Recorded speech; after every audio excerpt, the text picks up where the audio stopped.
Welcome to Live Reality Games podcast, where we talk about your favorite reality TV shows. Thank you for listening to our rent and recap podcast by Think Like a Race producer Bill and the No Technical Difficulty Connor.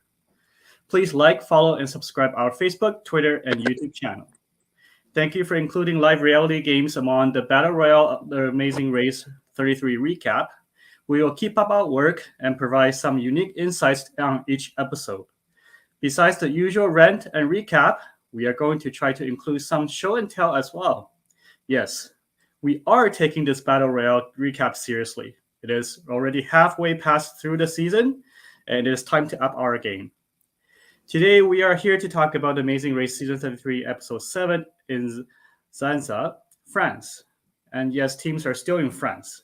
I think it would be good to have two episodes per country so that the race can show a little bit more about the places they visit.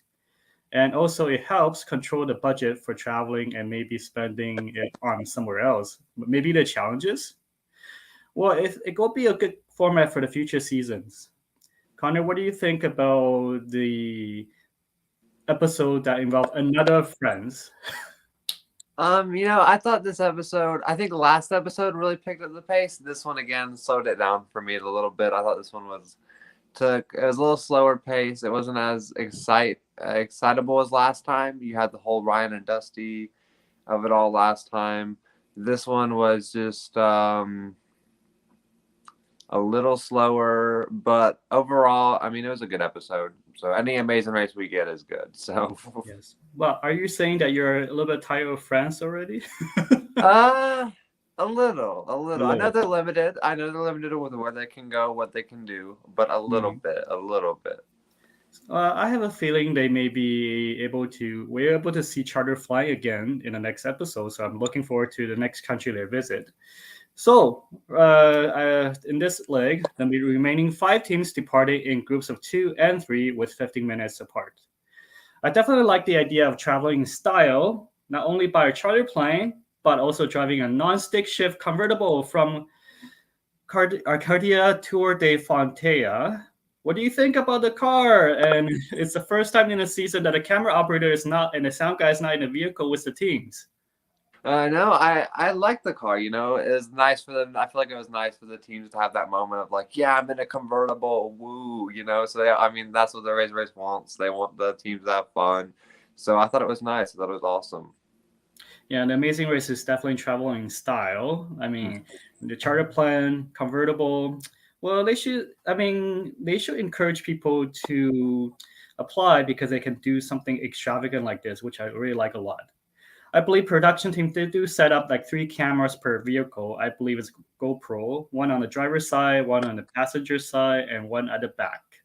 It was a wonderful idea, but it was a little bit disappointed for me because there wasn't really much of the driving drama between the teammates, like in the previous season, where they argue, cannot find their locations. It seems like they have three cameras there, but not that much drama in among the teams.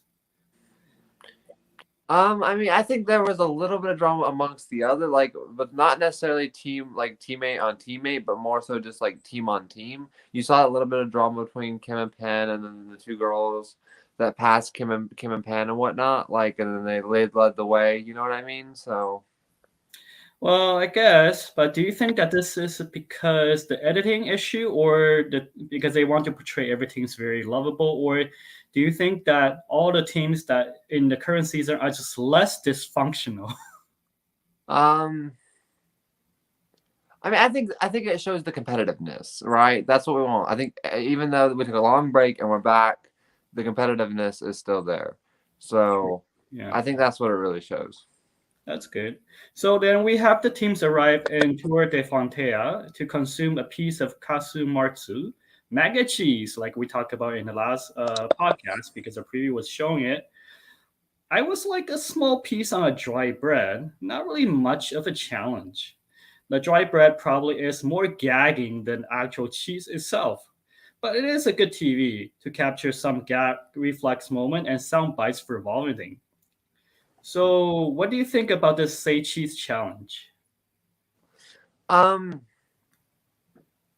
you know what?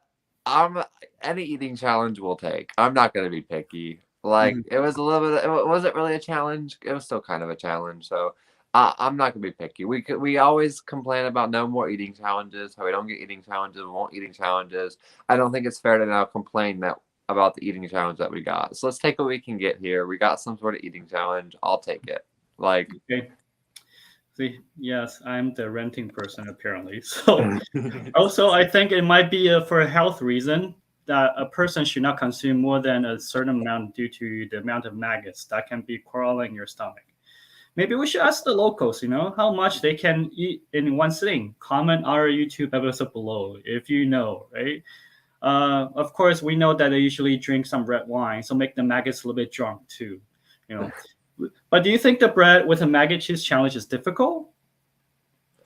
I mean, I definitely think it was difficult. I mean, you have to eat maggot cheese. There's nothing easy about doing that, and especially because they put it on bread, and they already stated that when they were eating it, the cheese was very dry, which added a new element of just trying to have a hard time getting it down. Let alone the taste. Now it's the added element of the dryness. So I do think it was very tough. Well, from the standpoint of the Amazing Hunt producer, Vancouver's version of the Amazing Race, we also have a dry bread moment and one of the most memorable eating challenge in the recent season of the Amazing Hunt City Expedition. So we're going to show you a little bit about what it looks like for our dry bread challenge. Okay.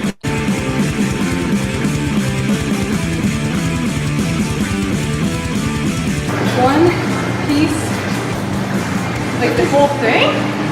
You sure that's what you want to do? You want me to do it? You want to do it? I don't understand this. You have to eat the whole thing? All right, take it down. Bread. Invite later. What team?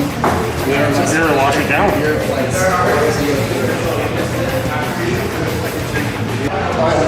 gotta eat the whole thing, buddy.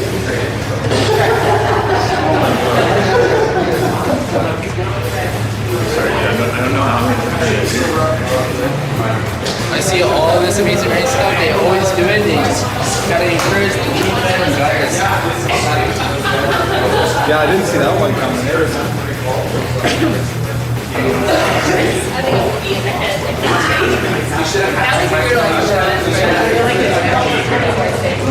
Break it up into smaller pieces. That's a good idea. Yeah. 60 pounds. Kind of right there. I'm gonna chew it as well.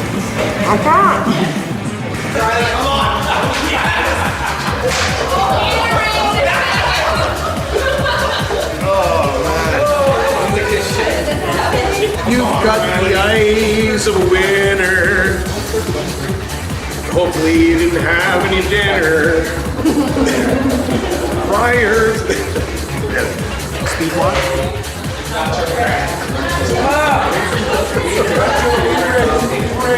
Bread was not nice. Like you're gonna be waiting for a while for the other teams. So look at that. Take that. How's that for a bread eating challenge? You didn't have any cheese though. No, But it's a 27 centimeters for kacha bread, and that's the Yeah. first challenge, just like the show. This episode, that's a huge one. And then, yeah, but oh well, that's our eating challenge anyway. So comment below if you like ours better or the cheese one and with some small dry bread. But both are very dry, so that's why it creates some challenges and problems for teams. So after this eating challenge, then teams drove themselves to Panarello Beach for a detour between row your boat and gently down the stream. Once again, team access the teamwork is teamwork power and work together for the gently down the stream detour option. I kind of wonder what the viewers are saying about this kind of dual alliance happening in challenges again, and again. It is pretty much like season 32 once again. What's your take on teams working together? I think it always benefits the front to stay in the front. It always benefits if your two teams in front work together, stay in front. Doesn't matter if you're 1 and 2. It just matters that you're 1 and 2 and not last, right? That's the idea. If in this situation with Aruna and Natalia and Lulu and Lala, as soon as I would have seen Ryan and Dusty left, and it's just us two, I would have stopped working together immediately, because it doesn't benefit you anymore if you're both tied for last place. It Uh, doesn't benefit you. If I'm Aruna and Natalia, or if I'm Lulu and Lala, I'm saying I'm switching, and mhm. or just like, oh, I'm done working together. Like, I don't see how working together benefits them anymore. It's a competition now. You're not benefiting from this. So for me, it benefits the front. But if you're in last, distance yourself and play your own race at that point, is my opinion. True. Like you said, I have no problem if that this is a race strategy for some teams, especially like the first two teams, right? But it makes the show lack of drama. And like you say earlier, it's not like competition anymore. It's more like a tourism video showing a beautiful scenery, right? So I think alliances has become a stable in the race for the three main reasons. First, challenges are not designed in a way that forces teams to work alone. You can see that row your boat is a good challenge, but the other one, which is generally downstream, is just a cop out for not wanting to do something that requires strengths and skills. We know it's mental, but it doesn't seem to design well as four people can work together.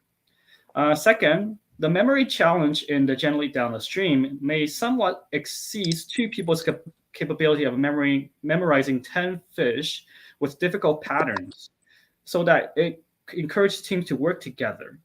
If you were the one that does generally down the stream, Connor, would you think that you'll be able to manage to memorize at least five or even more fish patterns?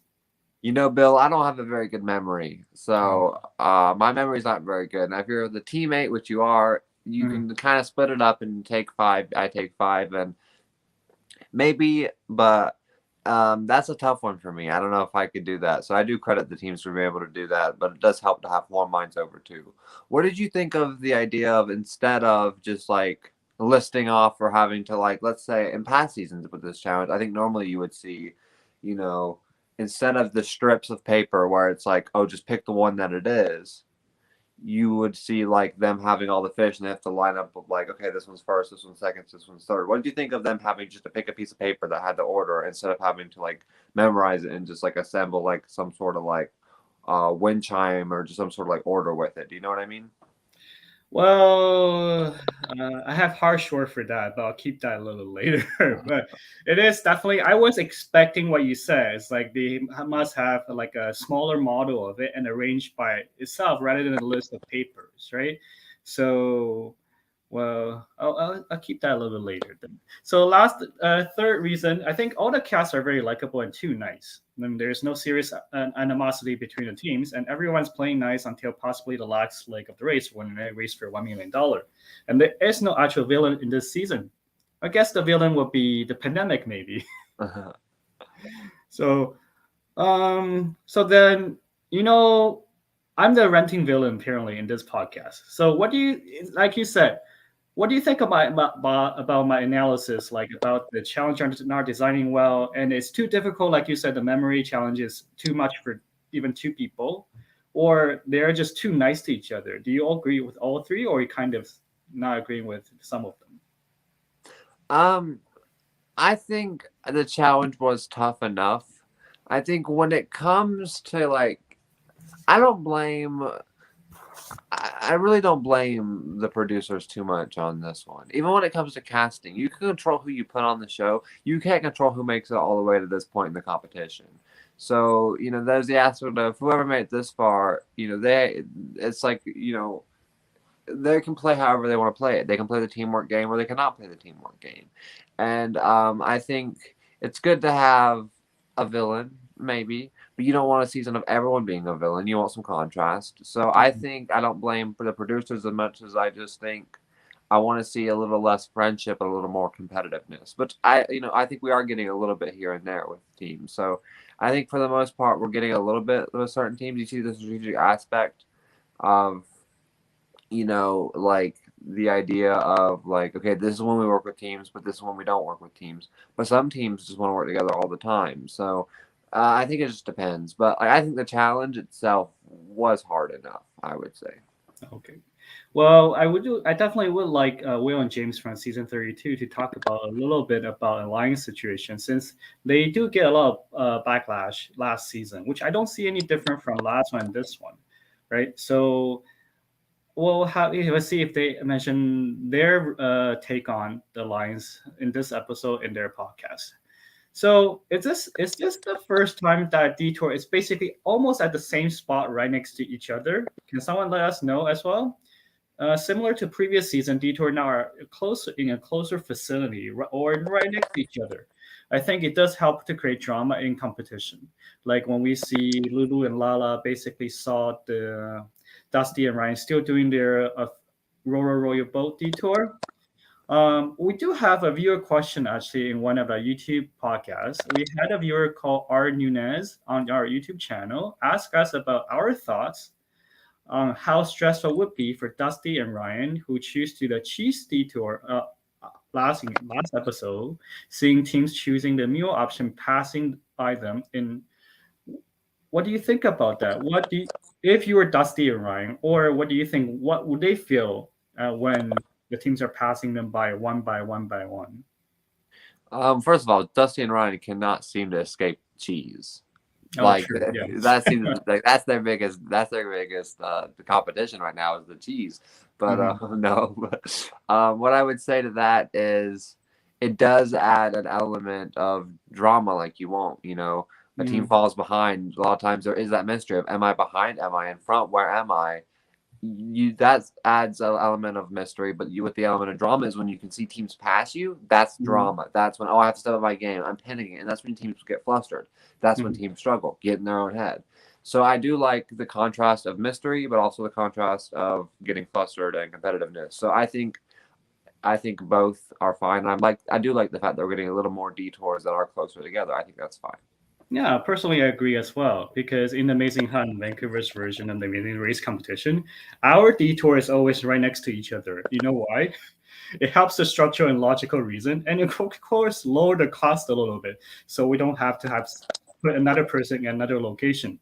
So it does add a lot of stress to the teams who ponder if they made the right choice when it comes to any choice or decision they have to make during the race. So instead of verbalizing my thought or details about the detour being close to each other in order to answer our Nunez's question, I will show another video about what I did do in our race when it comes to this kind of situation. Crossroads, 9 versus 15. In 9, teams must use 9 mathematical numbers and symbols to complete a math equation and make the equation equal 8. In 15, teams must use 15 mathematical numbers and symbols to complete the math equation and make an equation equal to 1.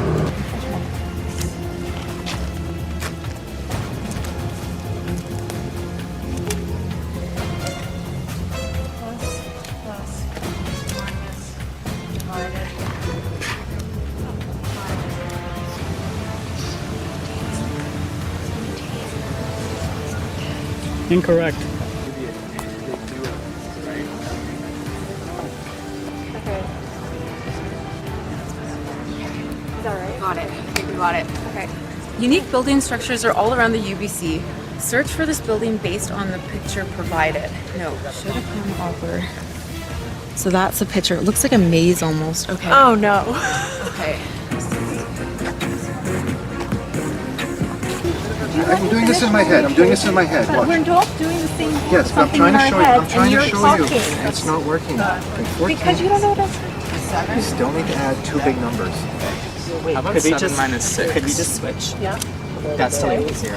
0 minus 4.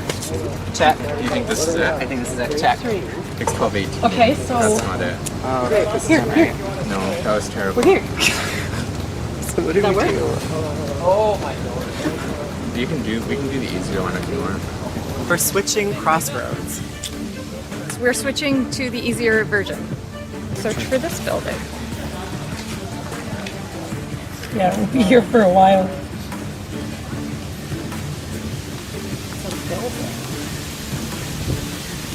Thank you. Chuck, thank you for letting us talk to you. You're welcome. Hey, we don't want to buy dollars. I don't know the other way to do it, though. So that's our math challenge, but with a twist to it. So as you can see, there's alliances being made. People are switching options. Uh, the people who would start choosing the difficult one end up choosing the easier one at the end of it. The stress and tension watching teams passing you by, especially like when we see at this video when JP and Shen arrive first, but they end up leaving this point as sixth. It kind of makes you keep wondering about what's the right decision, and the right decision in a race is always very important. And what do you think when you look at this challenge, Connor? The which challenge? The one that you just showed me? Yeah. I do like it. I do like it because it adds the element of it's right next to each other. A team passes, and I do like the fact that the challenges, unlike the Amazing Race episode, are similar, just an easier version and a harder version. Whereas it's much harder on the Amazing Race to switch a detour when it's something when you're doing a mental one, and the other one's totally more physical. Whereas it increases the element of wanting to switch when they're both mathematically based.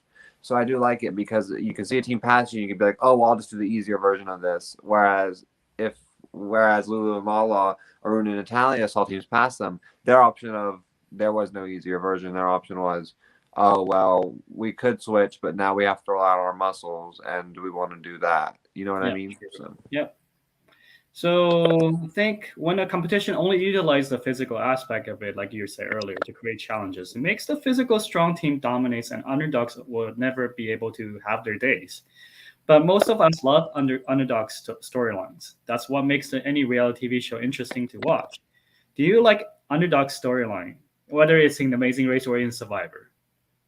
You always root for the underdog, right? Because it's so hard not to, especially when you got a good underdog, right? The underdog is always rootable. You don't want to. You can't have an unrootable underdog. They're not really an underdog.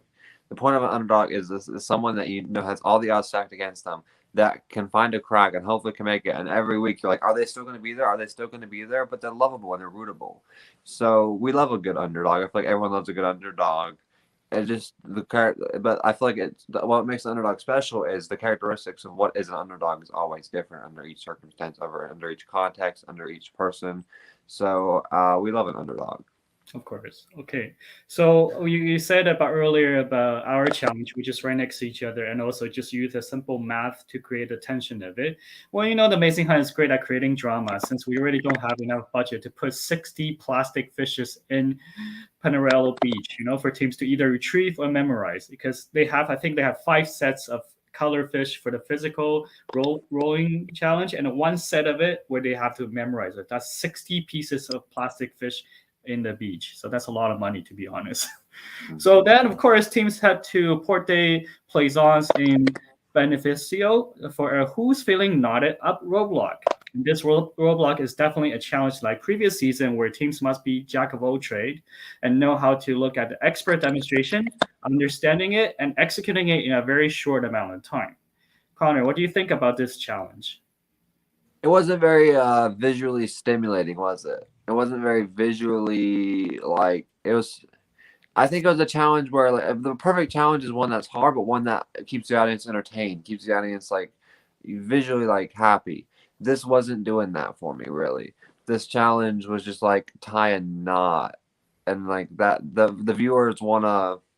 I think the viewers want a challenge that's a little bit more visually appealing, and to me, this wasn't. Yeah. So I agree. I totally agree with you. This roadblock on the paper is great, but on TV is lackluster. It doesn't really show clear progress on how teams understanding and how to do it or how the teams complete it. So you have teams doing a lot of voiceover and inserts while they're performing the challenge. It's boring TV, to be honest. It is great to showcase the culture of Beneficio, yet another example of a bad challenge design. Sorry, production team. Talking about roadblock and bad challenge design, recently we have viewers mentioned that the bungee jumping in Switzerland doesn't really change the standing nor create any drama for the race. I took a look back at the challenge in both seasons that featured the same challenge. It was dramatic for the first time in season 14, in episode 1, but it doesn't really do anything for season 33. So, Garner, what do you think what this viewer is trying to convey, meaning that the bungee jumping doesn't really do well for a race like this? It really doesn't do anything for the race itself, as in passing or teams passing another team, but it does add that visual, like, that does add the scariness of like a team being scared. Am I going to do it? Can I jump? Can I jump? You don't get many challenges anymore that require bravery a lot of the time. We're lacking some bravery challenges. So what I would say is that even though for a racing standpoint where it's not like, it's you start the task in the same order, you end the task in the same order. That aspect's kind of boring, but it does add a little bit of danger and a little bit of bravery, which we don't get as many of those tasks. So I enjoyed it. I enjoy them personally. That's good. Yeah, I think you're totally right. It doesn't change the order. It becomes very predictable, right? But I think all the bungee jumping, most of the bungee jumping, let's say not all of them, it's kind of similar.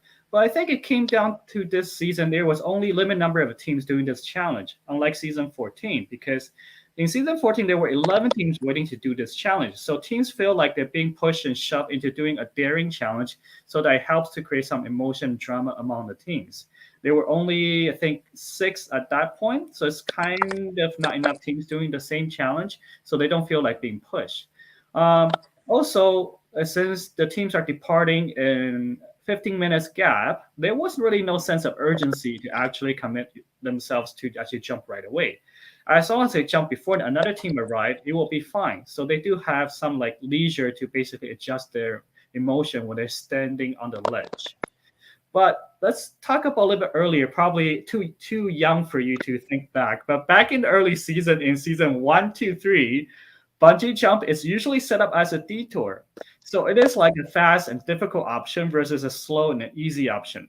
So choosing the bungee jump is definitely beneficial and rewarding for teams and for the viewers as well. However, since bungee jump become a roadblock, possibly due to budget reason, because production team doesn't really want to set up a challenge and nobody's doing it. So then because of that, the roadblock bungee jump has become a somewhat lack of purpose stunt. But like I said, I would love my amazing race. I would like the amazing hunt people, the racers in the amazing hunt, to do this one day. But it is a bit far from Vancouver, from what I know of it. So if anyone knows a decent place and location to do bungee jumping in Greater Vancouver, BC, comment on the YouTube channel below. So let me know so we can feature those people do bungee jumping. Connor, would you like to do it? I am a big adrenaline junkie. I love roller coasters. I love anything heights. I love anything like scary like that. I love those things. So I would bungee jump in a heartbeat. Sure. If I actually manage to get the bungee jumping challenge, I will invite you to come over to race with us. Okay. Yes, that's a deal. Yeah. Okay. So TRS Dorian made a comment on my last episode when I talked about the Amazing Race Canada Season 6, Episode 1 about jumping on a net. I was like, jumping on a net? What did I say? I was actually saying I was jumping on a net. So it sounds like a net, but it's a net. But I think that was the wrong information too. In Season 6, Episode 1, teams were ziplining to a net. Then they tried to save a beaver in a roadblock. And we do have a clip here, so just let you know what I was talking about. Go, go! It's a roadblock. Who wants to save a beaver? Okay, save a beaver. In this roadblock, one team member will have to retrieve a lovable Canadian icon dangling high above the canyon floor. And there's only one way to get there.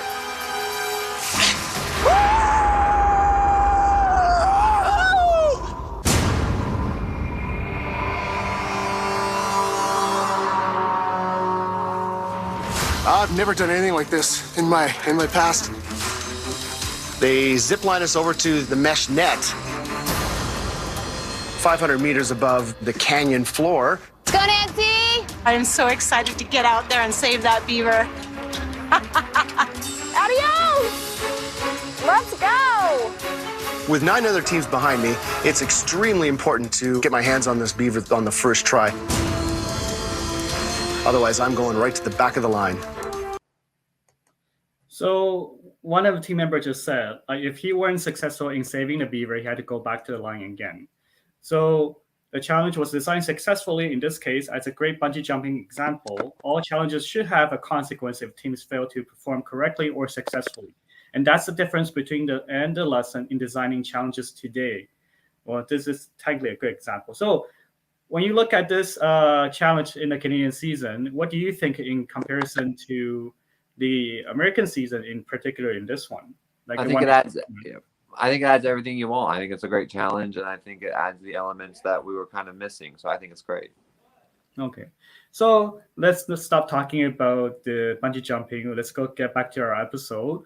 Lastly, teams check into the at once they finish the roadblock challenge, which is like very very unexciting, weaving the net, and then check into the pit stop at Beneficial Cliffs. As the order, they finished the roadblock while the editing tried to fake the tension, and it was really bad at faking it too. And in a predictable fashion, it was another non-elimination leg and cheesy production line feeding to the non-eliminated team that they have 9 lives and will do better. It is just very surprising that the bottom teams are always in the bottom and in this season, except Lulu and Lala, who had a great comeback since leg 3. I wonder why.